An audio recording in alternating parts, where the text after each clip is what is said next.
Now, before we finally dive into the JavaScript refresher, or optionally, in case you skipped that, into the Node.js basics, let me dive into two different ways of executing your Node code.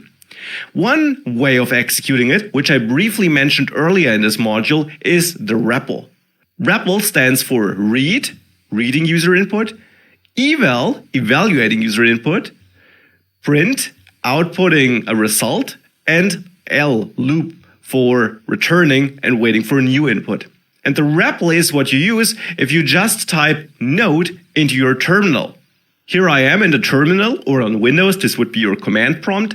And there, if you just type node with node installed, you are now in the REPL, which you can identify by the fact that you now don't have that full path and your computer name at the beginning, but just that greater than sign. And there you can execute node commands like console log, 2+2, or also writing, interacting with files. You can import the file system there, just as we did it previously in our file.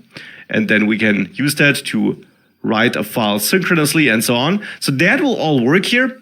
And this is, of course, an environment where we don't store our code in files, but we write our Node application with every line. The lines don't work independent from each other, so I can now use the file system package, for example, now that I imported it one line earlier.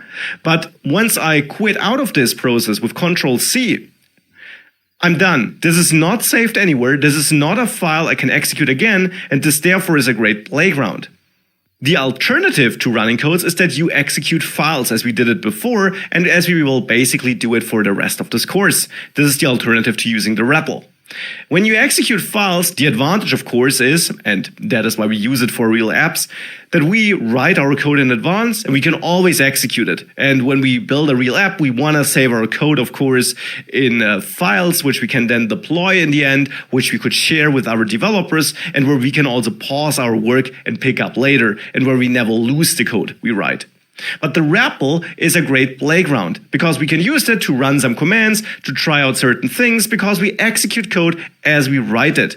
And therefore, these are the two ways of running your Node code. Obviously, we'll go with the store code in files approach in this course, but whenever I say REPL, I'm referring to this direct input way, which I can recommend for trying out some features, but not for writing real applications. That is not what you would do.